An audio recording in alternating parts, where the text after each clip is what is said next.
tudo bem? Como vão as coisas?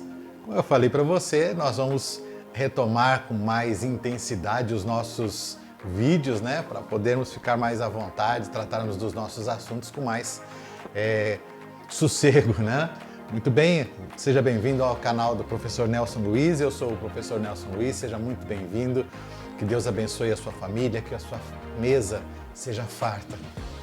Bom, eu quero nesse momento tratar com você de um assunto muito importante: clareza e objetividade no discurso. A oratória, você sabe que ela é importante, mas quando você vai trazer, digamos, um discurso, uma apresentação, uma defesa, seja lá o que for, você precisa ser claro e precisa ser objetivo. Não existe mais aquela, como é que eu posso dizer? Não existe mais aquela deixa de você usar a técnica do enrolation. Eu falo muito isso porque às vezes as pessoas começam a literalmente enrolar. Elas às vezes se perdem no meio do assunto, às vezes não tem um roteiro para seguir. Então isso tudo traz dificuldades, não é verdade? O discurso ele precisa transmitir objetividade. Então nós vamos tentar fazer isso. Buscar da melhor maneira possível, né? Buscar essa objetividade. Existem técnicas estruturais, nós chamamos de métodos, e esses métodos eles nos ajudam, dependendo do tipo de assunto, dependendo do ambiente, isso tudo tem uma influência muito grande.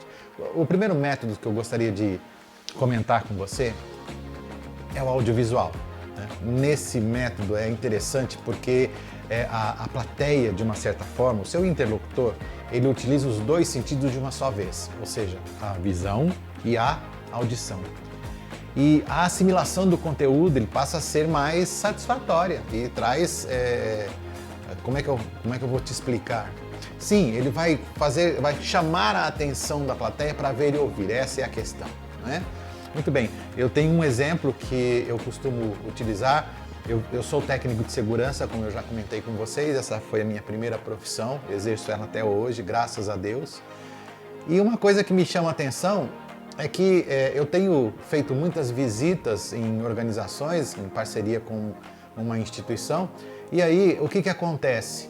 Eu percebo que em determinadas situações, quando se trata de segurança no trabalho, você precisa utilizar algumas imagens, às vezes alguns vídeos. Então o audiovisual, para mim, é uma ferramenta importantíssima para eu conseguir atingir os meus objetivos e os objetivos da plateia. Essa metodologia ela é importantíssima, é fundamental, importante, e eu gosto muito dela e me sinto confortável. Você pode utilizar vídeos, pode utilizar trechos de filmes, pode utilizar muitas imagens, nada que venha sobrecarregar a sua apresentação e muito menos tirar a atenção de você que está fazendo a sua preleção. E quando você for utilizar, por exemplo, vídeos ou trechos de filmes, eles têm que ser curtos, eles não podem ser longos. Você tem que tomar esse cuidado. Você pode utilizar, por exemplo, numa palestra, no meu caso, uma palestra de 50 minutos, eu posso utilizar uns 2 vídeos de no máximo 2 minutos cada um, estourando, para evitar qualquer contratempo. E principalmente para não tirar a atenção e às vezes até tirar um pouco da própria atenção das pessoas. A ideia é fazer com que o vídeo ele venha prender a atenção das pessoas, né? Então é muito interessante. Você toma cuidado com isso, você procura utilizar uma proporcionalidade entre o tempo do vídeo e a sua apresentação e a coisa vai funcionar. Muitas imagens, de preferência imagens claras, né, que não sejam muito, digamos, opacas ou meio difíceis de serem visualizadas. E, obviamente, os vídeos da mesma maneira, ok? Procure ser sempre original, tá? Como eu disse a você,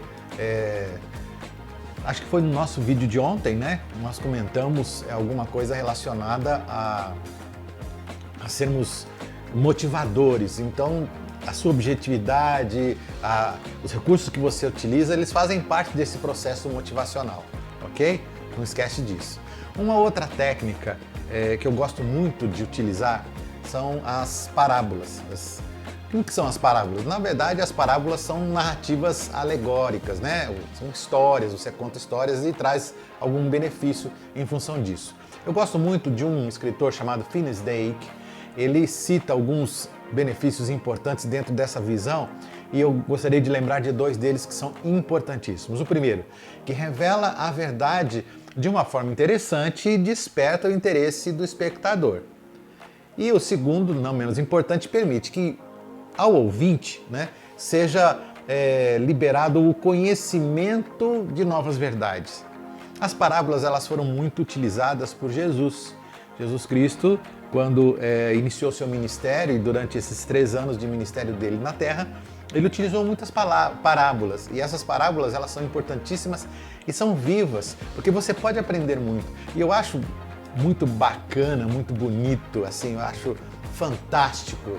Eu vou até utilizar um termo que eu gosto muito, eu acho tremendo ler a palavra de Deus, porque nas narrativas alegóricas que são feitas por Jesus Cristo, nas suas parábolas, em alguns trechos ele explica o que significa aquela parábola, facilita o entendimento das pessoas.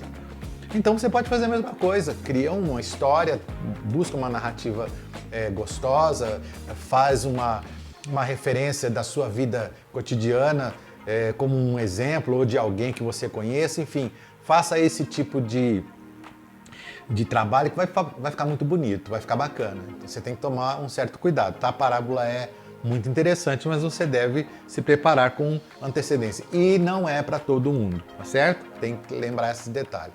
Um outro método que eu acho muito interessante e a finalidade desse método é justamente a visão didática e educativa, é a preleção. A preleção é uma metodologia que a gente usa normalmente de uma forma isolada, tá certo? E também bem limitada, né? Ela limita, inclusive, a participação da plateia, né? Então ela restringe a plateia apenas a ouvir, simplesmente isso. Agora, se ela for associada, digamos, aos recursos audiovisuais, aí a coisa fica melhor. Vai se transformar num processo de ensino, num instrumento de ensino fantástico. Eu faço muito isso nas minhas aulas, eu faço a preleção, mas eu agrego a essa preleção o audiovisual, né? Mostrando imagens, mostrando textos, e aí a gente vai trabalhando, as pessoas compreendem melhor. Eu gosto muito dessa técnica. Um outro método que também é utilizado é o famoso método do debate. Já esse método do debate, ao contrário da preleção, o que ele faz? Ele permite que o público crie uma interatividade, ou seja, os seus interlocutores interagem com você. Isso, de certa forma, é interessante, porque a plateia acaba sendo provocada para pensar de uma forma, digamos, mais inteligente e que se chegue a um consenso. Nesse método é muito importante que você seja a pessoa mais importante para conduzir o debate. Ou seja, você não é só o preletor, mas é também o mediador. E isso tem que ficar muito claro, muito tranquilo, para evitar que as pessoas façam coisas erradas ou comentem coisas erradas, né? Ou fujam dessas apresentações, ou seja, da discussão principal. Então é muito importante, tome cuidado com essa questão. Algumas dicas importantes, né, para você se apresentar em público, principalmente quando esses métodos todos você pode utilizar, qualquer que seja a metodologia. Então sempre esteja atento a quatro dicas que eu vou te dar, tá? Para nós encerrarmos. Olha só, primeiro, mostre sempre o seu conhecimento de causa, usando expressões sempre no presente do indicativo. Eu posso, eu quero, eu entendo. Isso é muito importante. Segunda coisa, fundamental, demonstre empatia o tempo inteiro. Coloque-se no lugar do seu ouvinte. Se ele não entendeu, por que ele não está entendendo? Você já prestou atenção que tem gente que te olha e faz caras e bocas, né? Quando você percebe isso, você consegue conduzir melhor a sua plateia, porque você está chegando naquele indivíduo, né? Terceira dica importante, sempre palavras positivas. Elas são muito bem-vindas. Utilize essas palavras. Eu quero te ajudar, eu quero fazer você crescer, você vai melhorar. E eu acho que isso aí é fundamental. E o mais importante, que é o quarto item a quarta dica que eu quero deixar para você, né? O mais importante, transmitir confiança. Eu posso afirmar que, eu estou certo de que, sabe, quando você utiliza esses termos, você gera confiança nas pessoas. E é claro, você está transmitindo isso. Então, quando você gera confiança neles, os resultados serão melhores. O sucesso é garantido. Tá bom? Obrigado pela sua participação, um grande abraço. Nos vemos daqui a pouco, a qualquer momento. Nós vamos estar nos encontrando mais uma vez, ok? Obrigado pela sua atenção, um grande abraço, que Deus te abençoe.